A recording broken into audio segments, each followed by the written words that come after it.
5 মিনিটের মধ্যে সমস্ত টেনশন, স্ট্রেস, ডিপ্রেশন, মানসিক চাপ, মানসিক অবসাদ কমাতে সাহায্য করবে শিবলিঙ্গ মুদ্রা। শিবলিঙ্গ মুদ্রা হচ্ছে এক প্রকারের যোগের মুদ্রা, এক প্রকারের হস্ত মুদ্রা। তো কি করে করতে হয় শিবলিঙ্গ মুদ্রা, চলুন দেখা যাক। শিবলিঙ্গ মুদ্রা করার জন্য প্রথমে রাইট হ্যান্ডটাকে এরকম সামনে নিলেন। আমরা ভিডিওটা সেলফি মোডে নিচ্ছি, তাই আপনারা হয়তো উল্টো দেখছেন, কিন্তু মনে রাখবেন রাইট হ্যান্ডটাকে এভাবে সামনে রাখবেন, বুড়ো আঙ্গুলটা এরকম স্ট্রেট ওপর দিকে রাখবেন। তারপর লেফট হ্যান্ডের দুটো আঙ্গুল এইভাবে রাইট হ্যান্ডের বুড়ো আঙ্গুলে ইনসার্ট করবেন। তো অনেকটা শিবলিঙ্গের মতন কিন্তু একটা আকৃতি তৈরি হবে। বাকি আঙ্গুলগুলো এইভাবে প্লেন ফোল্ড করে নেবেন। রাইট হ্যান্ডের বুড়ো আঙ্গুলটা কিন্তু এরকম উঁচু রাখবেন, স্ট্রেট রাখবেন। তো এই হয়ে গেল আপনার শিবলিঙ্গ মুদ্রা। তো এই অবস্থায় আপনি 2 মিনিট থেকে 5 মিনিট থাকতে পারেন। এই অবস্থায় আপনি মেডিটেশনও করতে পারেন।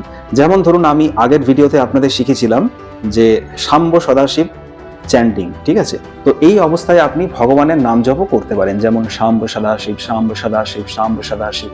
তো আপনি ডবল বেনিফিট পাবেন, আপনার মেডিটেশনও হলো, আর সেই সঙ্গে মেডিটেশন করতে এটা আপনাকে আরো সাহায্য করবে। কারণ এটা করলে কি হয়, আপনার ইনস্ট্যান্টলি আপনি করে দেখবেন আপনার মনের অ্যাংজাইটি, আপনার পুরো নার্ভাস সিস্টেম, আপনার ব্রেন শান্ত হবে, অ্যাংজাইটি কমে যাবে, এবং এতে করে কি হয়, আমাদের বৌদ্ধিক শক্তি বৃদ্ধি পায়। তো এটা স্টুডেন্টদের অবশ্যই করা উচিত।